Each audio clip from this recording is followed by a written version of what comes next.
안녕하세요. 지금 생각해도 심장이 막 두근대고 너무나 어이가 없어서 헛웃음이 나올 정도로 역대급인 제 이야기를 들려드리고 싶어서 이렇게 사연을 제보하게 되었습니다. 전 지극히 평범한 집안에서 살았어요.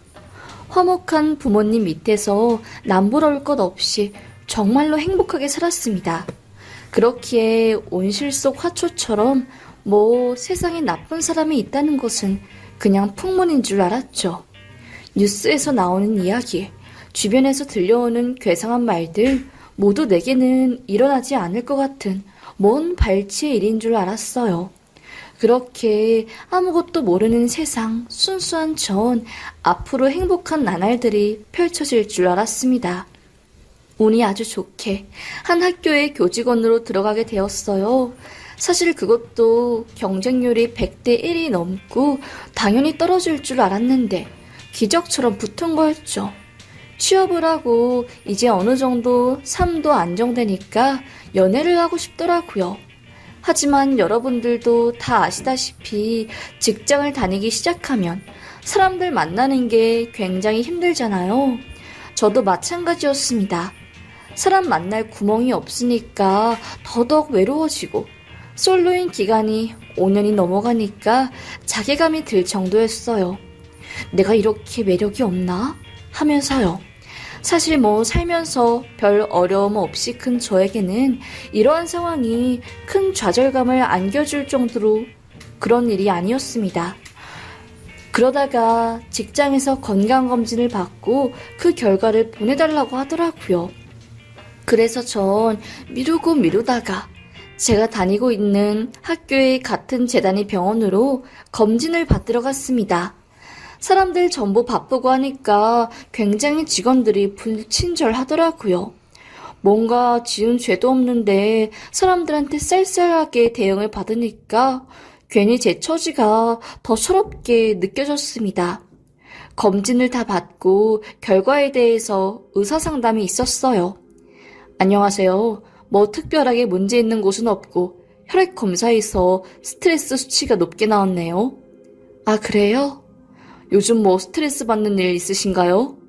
라고 의사가 제게 묻자 눈물이 나오는 겁니다. 청승맞게요. 제가 말을 못하고 눈물을 흘리고 있으니까 의사는 아주 상냥하게, 자상하게 무슨 일이냐고 다 털어놓아도 된다고 하면서 말하자 전 그간 가지고 있었던 고민들을 털어놓았고 순간 마음이 편해졌어요. 의사는 그러셨구나. 저도 결혼 못했어요. 요즘이야 다들 결혼 늦게 하잖아요. 그리고 결혼 빨리 한다고 해서 좋은 것도 아니고 결혼 늦게 한다고 해서 안 좋은 것도 아니고 조급해하지 말아요. 그리고 여기 재단 교직원이세요? 저도 거기 학교 다녔는데 와, 거기 들어가기 힘들다던데. 제 동창도 그 교직원 지원 2년간 했는데 워낙에 경쟁이 빡세서 떨어졌대요. 거기 들어가서 안정적인 직업 가진 것만으로도 대단한 거니까 너무 조급해하거나 그러지 마세요. 그리고 같은 재단 교직원이니 어쩌면 나중에 볼 수도 있겠네요. 라고 말을 하더라고요. 감사했죠. 그냥 난 일시적인 환자일 뿐인데 어째 내 인생 고민도 잘 들어주고 이렇게 서러운 마음을 잘 이해해주는지요. 그렇게 저희는 그날을 끝으로 더 이상 만날 수 있는 일이 없는 줄 알았는데 아주 신기하게 또 만나게 된 겁니다. 제가 교직원 모임 같은 곳에 갈 일이 있었는데 그분도 거기 있었던 겁니다. 그 병원이 의사로 있으니까 학교 재단이니 같은 교직원으로 등록되어 있었고 전 그 사람을 보자마자 너무나 놀랐고 그분도 절 본 순간 아는 척을 하면서 무척이나 좋아하더라고요. 어머, 안녕하세요. 어떻게 그날 이후로 못 볼 줄 알았는데 여기서 보게 되네요. 진짜 신기하다. 그러게요. 이것도 인연인데 우리 번호 주고 받읍시다. 라고 하면서 연락을 트게 되었고 저도 그분에게 호감이 있었기에 만나는 횟수가 많아지면서 자연스럽게 연애를 하게 되었어요. 마침 외로웠던 참에 시작한 연애였기에 전 하루하루가 정말 행복하고 감사했습니다. 시간이 흐를수록 이 남자랑 결혼하고 싶다는 마음이 확실하게 들었고 또 그 사람이 아니면 다시는 이렇게 좋은 남자를 만나지 못할 것 같았어요.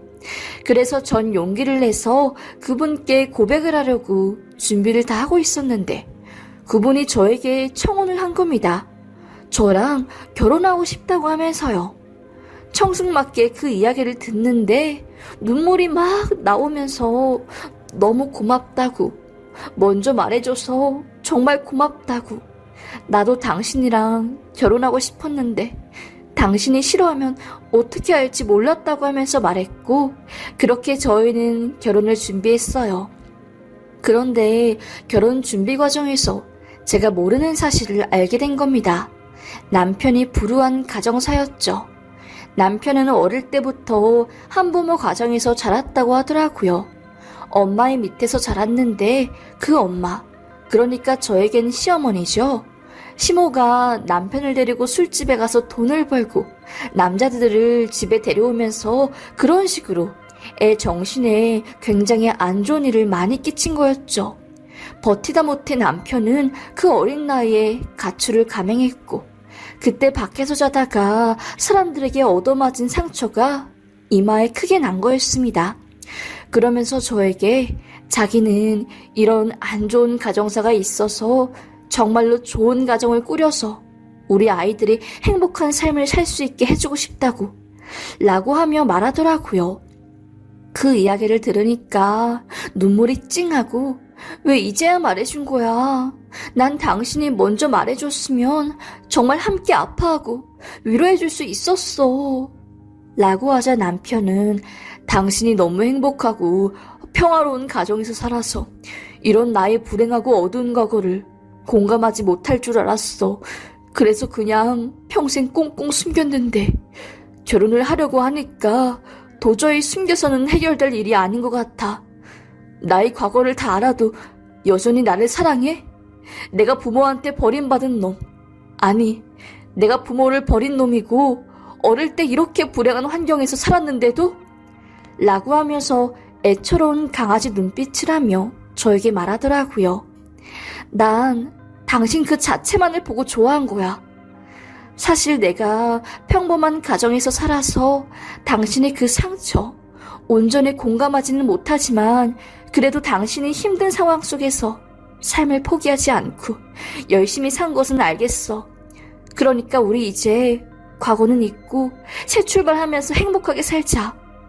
라고 이야기를 했고 남편은 제 손을 잡고 눈물을 뚝뚝 흘리며 고맙다 했습니다. 저희 부모님은 처음에 사위 가정사를 듣고 아무리 그래도 자란 환경이 중요한데 괜찮겠냐 하면서 반대를 했지만 남편이 그 진심 어린 행동과 고운 마음씨를 확인한 부모님은 그래 결혼해라 너네 하면서 허락해 주셨어요. 참 감사했고 고마운 일이었죠. 그렇게 저희는 결혼 준비를 열심히 해서 연애한 지 1년 조금 넘은 시절에 바로 결혼에 꼴이 나게 되었고 세상에서 가장 정말로 알콩달콩한 연애를 시작했습니다. 그리고 가정을 꾸리고 싶어하는 남편을 위해서 저희는 신혼을 즐길 틈도 없이 바로 결혼 준비에 들어갔어요. 하지만 왜 간절한 사람한테 아이는 쉽사리 찾아오지 않는 것인지 오랜 기다림에도 불구하고 아이가 찾아오지 않는 겁니다. 무교인 전 삼신 할매에게 제발 아이 좀 저에게 내려달라고 하며 막 기도를 하기도 했고 절도 하기도 했어요. 전 사실 남편이 저에게 괜찮다 했지만 점점 늦어지는 임신 소식에 실망을 한 게 역력해 보였어요. 그런 시간이 길어질수록 제가 남편 얼굴을 볼 면목이 없더라고요. 사실 제가 잘못한 것도 아닌데요. 그런데 남편은 그런 실망감과 우울감을 굉장히 좋은 방법으로 푸는 것 같더라고요. 주말마다 보육원 같은 개인시설 보호소를 찾아가면서 자신과 비슷한 환경에 있는 아이들을 도우며 자기 자식을 갖지 못하는 상황에 대한 안 좋은 감정들을 해소했습니다. 여본 어떻게 그렇게 착해? 나 같으면 나도 자식이 없는데 남의 자식 돌봐줄 그런 생각 하지도 못할 것 같아. 내가 더 몸 챙기고 열심히 운동해서 여보 아이 가질 수 있게 그렇게 노력할게. 그냥 난 이게 좋네. 나랑 비슷한 환경에서 자란 애들 도와주고 난 그냥 이거야. 내 자식 행복하게 해주는 거. 아이 키워서 절대 나 같은 환경에서 안 자라게.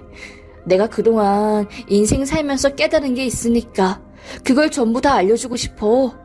조금 힘들더라도 포기하지 말아줘 여보. 하면서 말을 하더라고요. 아이를 향한 남편의 간절한 눈빛에 전 굳은 결심을 했죠. 그래, 이렇게 사랑하는 남편이 아이를 무척이나 원하는데 내가 5년이고 10년이고 자연 임신이든 시험관이든 해서 반드시 자식을 낳아야겠다 라고요. 지금 생각해보면 아이에 대한 집착인 거죠. 하여튼 노력을 하다 보니까 정말로 전 착상이 되었고 결혼 몇 년 만에 꿈에 그리던 아이를 임신하게 된 겁니다. 그것도 쌍둥이로요. 남편 팔짝 뛰면서 무척이나 좋아했어요. 저희 부모님도 드디어 임신을 했다고 임신한 것에 대해서 굉장히 기뻐하시고 행복해하셨습니다. 배는 점점 불러오고 제가 체력이 약한 편이라 금방 숨이 차고 하더라고요. 전 예견된 날짜보다 일찍 임신 휴가를 쓰고 집에 가게 되었습니다. 그런데 그때부터 이상한 일이 시작되었어요. 집 앞을 누가 돌멩이로 팍 치고 간다거나 우편함에 난 너의 비밀을 안다. 당장 자수하지 않으면 벼르고 벼르다가 가장 중요한 시기에 모든 것을 퍼뜨릴 것이야. 이런 무시무시한 말이 담긴 편지도 있었죠. 이건 아니다 싶었던 전 남편에게 제가 낮에 있을 때 벌어진 모든 일에 대해 말을 했고 남편은 굉장히 심하게 역정을 내면서 화를 냈습니다. 뭔가 불안한 눈빛을 하면서 내가 알아서 할 테니까 가만히 있어 라고 했죠. 그 일이 있는 후 다다음 날이었나? 남편과 손을 잡고 아파트 놀이터를 지나 밖으로 나가서 공원 산책을 하려고 하는데 저기 앞에서 무슨 거의 70대 할머니처럼 보이는 아주 왜소하고 늙은 아주머니가 소리를 지르며 저에게 달려와가서는 제 다리를 퍽 잡는 겁니다. 너 이 남자 빨리 벗어나야 해. 너 죽고 싶어? 안 돼, 안 된다고 하면서 말을 하더라고요. 임산부인 전 너무 놀라서 순간 주저앉았고 남편은 그 할머니, 아줌마의 얼굴을 발로 까며 말했습니다. 아줌마 미쳤나? 확! 여보, 그래도 발로 차진 마. 일단 경찰에 신고하자. 라고 하자 남편은 아줌마, 한 번만 내 눈앞에 나타나면 그때 진짜 당신 제삿날이야. 죽고 싶은 거 아니면 가만히 짜져 있어. 하면서 발로 그분의 머리를 치면서 화를 내는 겁니다. 전 너무 놀라고 무서워서 바로 집으로 갔고 집에서 말했어요. 여보, 그 사람 뭐야? 경찰에 신고해야 하는 거 아니야? 아는 사람이야? 라고 말하니까 남편은 어차피 지금 경찰에 신고하면 나도 그 아줌마 때렸기 때문에 쌍방으로 고소당할 수도 있어. 아는 사람까지는 아니고 내가 이 동네에서 좀 오래 살았잖아. 그때부터 우리 집에 항상 이상한 쓰레기 버리고 가고 말도 안 되는 헛소리를 해서 내가 주민들 대표로 따끔하게 뭐라 하고 다시는 얼씬도 못하게 만들었더니 그때부터 종종 나한테 막 달려와서 죽일 거라고 이런 소리를 하네. 우리 집에 돌 던진 것도 저주의 편지를 보낸 것도 그 아줌마인 것 같아. 그러니까 신경 쓸 필요 없어. 그 말을 들으니까 그래도 범인이 특정되었다는 게 다행이었고 다행히 등치가 큰 남자가 아니라 왜소한 할머니 같은 분이 이런 일을 저지른 것 같아 안심이 되었습니다.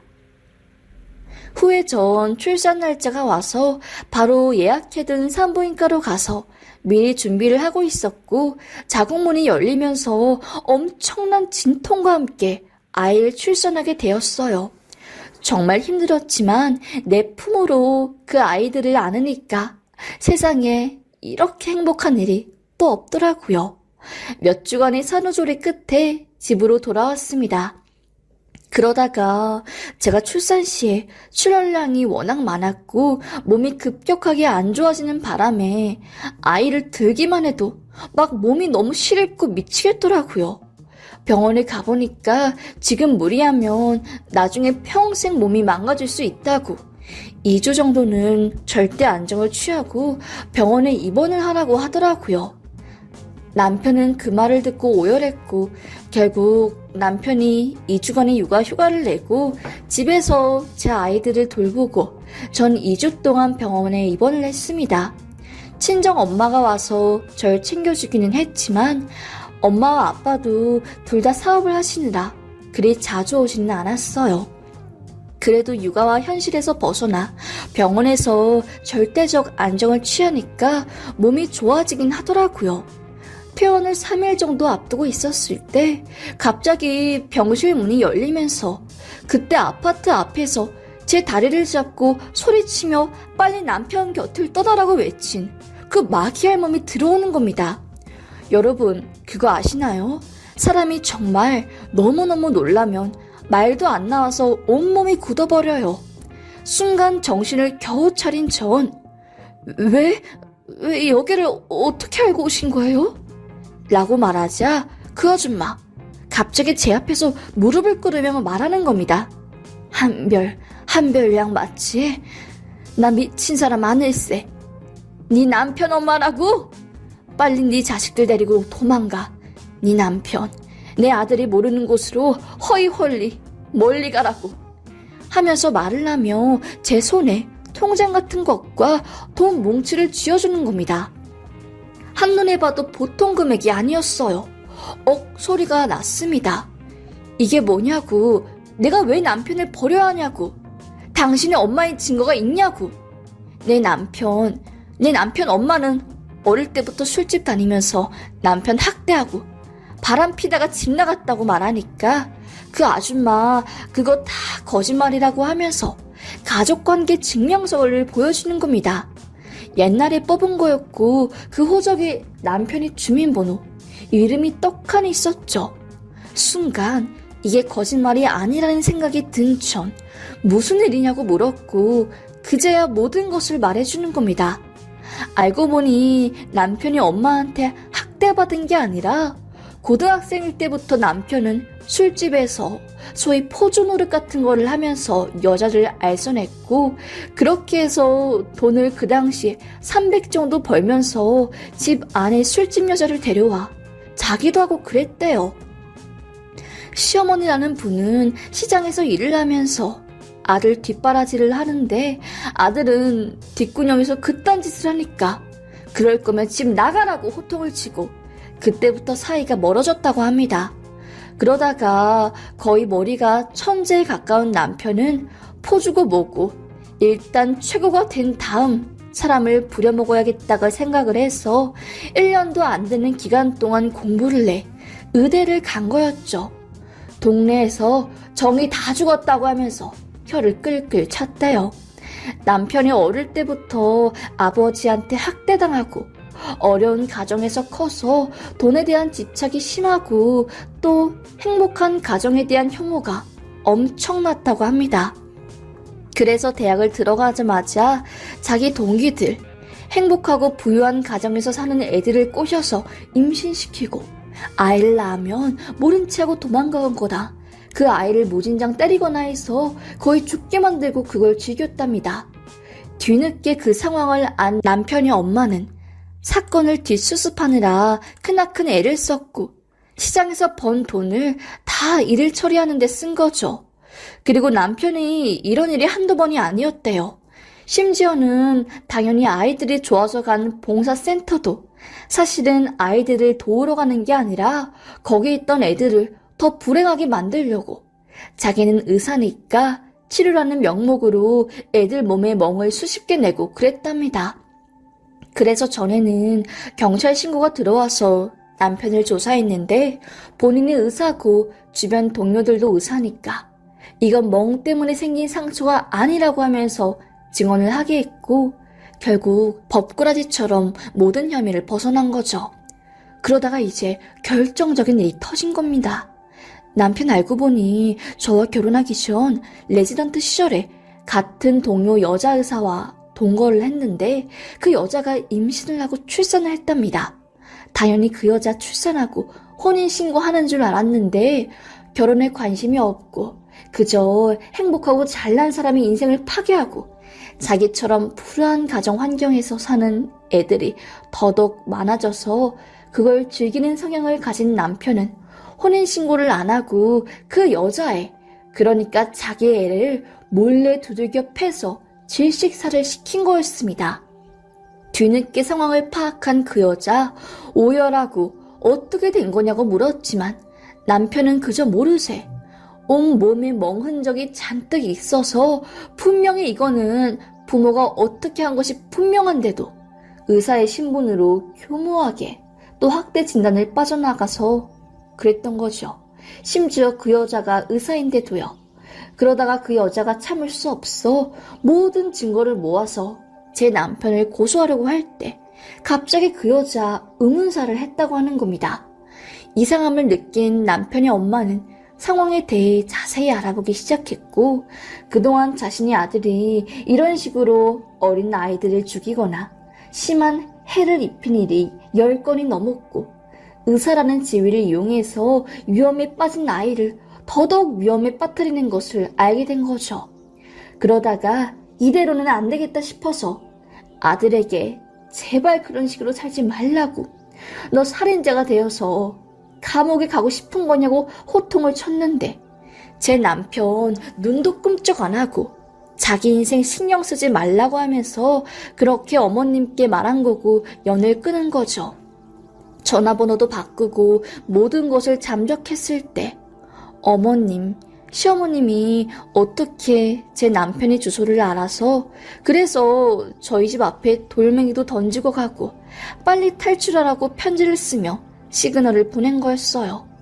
그래서 공원 산책을 하고 있을 때 갑자기 저에게 달려와서 미친 사람처럼 도망치라고 너도 죽을 수도 있다고 한 거죠.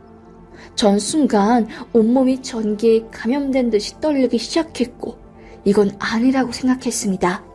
남편은 환자로 온철 눈독을 들이고 있었고 제가 행복한 가정에서 잘 사는 것을 질투하고 열등감이 폭발해서 결혼을 한 뒤 아이를 가지고 싶다고 노래를 부르며 자기 자식을 불행 구덩이에 빠뜨리려고 미친 듯이 발악을 한 겁니다. 그리고 어머님은 혹여나 제가 돈이나 뭐 그런 것 때문에 자기 아들 곁을 떠나지 못할까봐 재혼한 남편이 사망했을 때 나온 보험금과 재산 일부를 가져와 이걸로 자립을 하라고 하면서 돈을 제게 쥐어준 거였어요. 그만큼 더 이상의 피해자를 만들고 싶지 않았고 강력한 의지가 있으셨던 겁니다. 전 그 자리에서 병원을 박차고 나가 집으로 들어간 순간 너무 놀라 기절했어요. 갓난아이가 집에 있는데 남편이 그곳에서 담배를 뻐끔 피고 있었던 거예요. 당신 뭐하냐고 하니까 남편 황급하게 담배를 끄며 굉장히 당황하더라고요. 그리고 전 우리 아이들 옷을 확 벗긴 순간 온몸에 있던 멍자국 이게 뭐냐고 물으니까 몽고반점이라고 하면서 말 같지도 않는 핑계를 대더라고요. 미친놈 미친 새끼라고 외친 전 바로 그 아이들을 데리고 서울 병원으로 올라갔고 남편이 인맥, 학연, 연고지가 닿지 않는 그런 곳으로 찾아가 학대의 소견서를 받아내 경찰에 바로 신고를 했습니다. 그리고 시어머님이 증언, 그리고 모아둔 모든 정황과 증거들을 제출했어요. 당연히 남편 아니라고 바득바득 우겼지만 집 안에서 발견된 수많은 흔적들이 남편이 죄를 증명해 주었고 결국 그 전에 발생한 보육원 사건들 그리고 죽은 그 여자의 아이에 대한 죽음의 실체 모든 게 밝혀지며 남편은 구속이 되었습니다. 한참 그 시기가 학대 이런 것으로 크게 이슈화된 터라 당연히 남편의 일도 덩달아 불거졌고 보육원 원장님들이 성명서를 내고 의사 지위를 앞세워 오히려 아이들을 위험에 빠뜨렸다고 하면서 강력한 처벌을 촉구한다는 탄원서를 냈습니다. 결국 남편은 1심에서 무기징역을 선고받게 되었어요. 당연한 결과였지만 정말 너무나 한순간에 벌어진 일이라 전 남편 못지않게 인생이 파탄이 나버렸습니다. 부모님께서도 놀라 쓰러지시고 아이패도 조금 안 좋은 증세가 보인다는 판정에 오열하고 말았죠. 내가 아이를 못 지켰구나 하고요. 그래도 다행히 의료진 분들이 지극정성으로 치료해주신 덕분에 아이 몸 회복하고 멍자국도 없어지게 되었습니다. 전 전문 의료진들, 심리치료사와 정신과 전문의의 도움을 받아서 지금은 꽤 많이 상태가 좋아진 상황이고 마음을 추스리고 다시 아이들을 위해서 헌신하고 있습니다. 후유증으로 이명이 생길 정도였지만 그래도 주변 사람들의 도움으로 다행히 마음을 회복했네요. 요 며칠 뉴스에서 고유정이라는 사람이 무기징역을 선고받았다고 오는 기사가 떠서 저도 저희 사연이 생각나 이렇게 제보하게 되었습니다. 솔직히 말하면 이런 사건 정말 대한민국에 많습니다. 절대 제 남편이 벌인 짓이 한두 건이 아니라는 이야기를 하고 싶네요. 정말 어른 같지도 않는 어른들이 어른이 행세를 하고 보호받아야 할 우리 아이들이 극한의 환경으로 밀어붙이는 것을 보면 억장이 무너질 정도입니다. 제발 그러지 맙시다. 그리고 저희 남편이 죄를 엄중히 판단해주신 판사님께도 감사하네요. 하여튼 제 사연 들어주셔서 감사합니다. 뉴스를 보고 가슴이 꽉 막히고 숨도 안 쉬어졌는데 그래도 이런 식으로 감정을 털어놓다 보니까 좀 괜찮아지네요. 감사합니다.